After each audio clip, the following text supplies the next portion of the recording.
can I just say one thing firstly? I love the name Eat Sleep Boxing Repeat. Welcome back to ESBR Boxing's YouTube channel. I'm Thomas, joined by my colleague Elliot, and we'll be here discussing what's next for Fabio Wardley after his 11th round TKO over Joseph Parker last night at the O2 Arena in London. As always, don't forget to like, comment, subscribe, interact with our content any way you can. That would be greatly appreciated. So, all signs seem to be pointing towards an Usyk heavyweight title defense against Fabio Wardley. Elliot, I'll ask you firstly, do you think, first of all, do you think that's like the right course of action for the division for Usyk to defend against Wardley? And secondly, how do you think the fight would play out? Without getting too in depth, of course, just early thoughts. Yeah, for sure.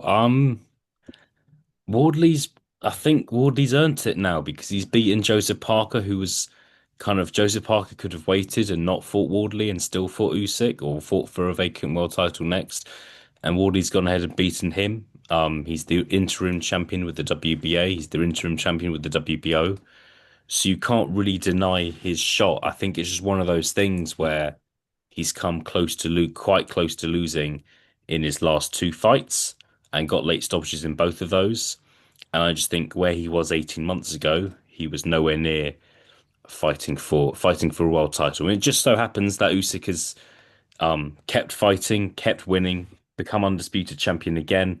And Wardley seems like he's next in queue and next in line, and he kind of made it clear, made it clear last night. That's the fight that he wants also. Yeah, I would have to agree with you there. I think, me personally, at least, if you beat the guy who's the clear number one contender, I think you take a spot. I mean, I'm sure obviously we can all agree that Wardley hasn't he didn't really accomplish what Parker did in the lead up. But if you beat the number one guy, you I think you should take a spot and be the next in line for the title. Simple as that. So that leads me to my next question a little bit. And do you think there's any chance that they could run this back before they make a fight with Usyk? Like, what do you think is the likelihood of that? I think the likelihood is low just because I think because if you're Wardley, why would you do that? It's a big fight. It's another big money fight, and Wardley will fight anybody. But are you going to fight someone? There was a round and a half left in that fight, and Wardley was losing on two of the scorecards. It was level on the other scorecard.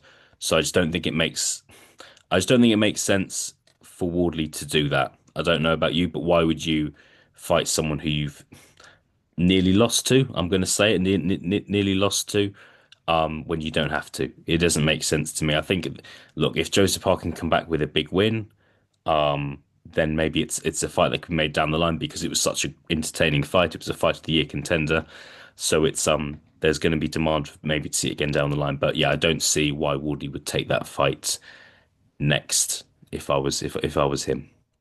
Right. Yeah, it doesn't seem like a as great as the fight was, and I would be totally down to see a rematch. Yeah, it just doesn't seem like a logical choice for Wardley to make at this point. He seemingly has the title shot right there in his hands, just like Parker did.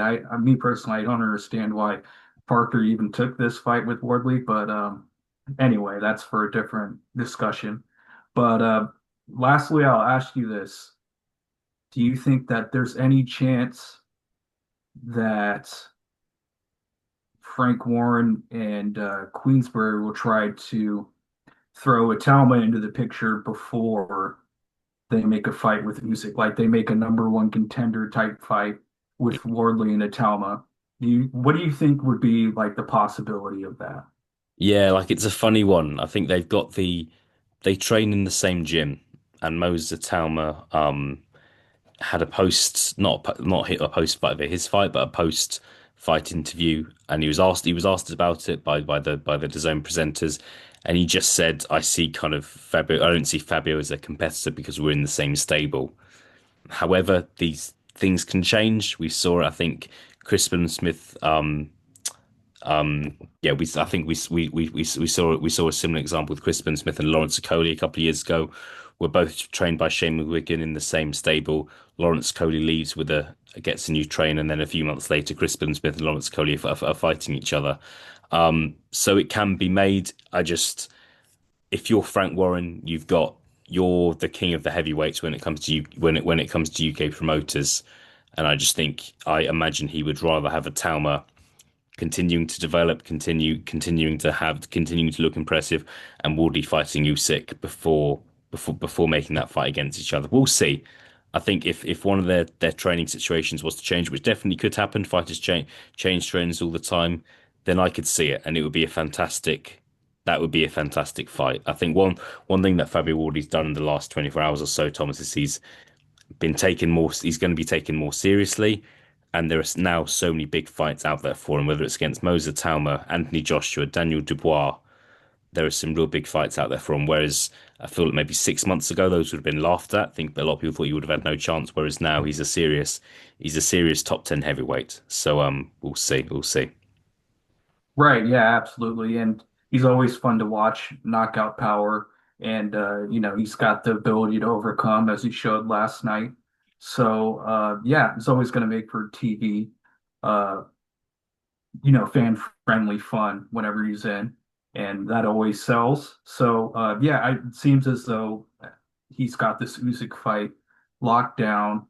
I just want to ask you just real quick, Mm. what do you think?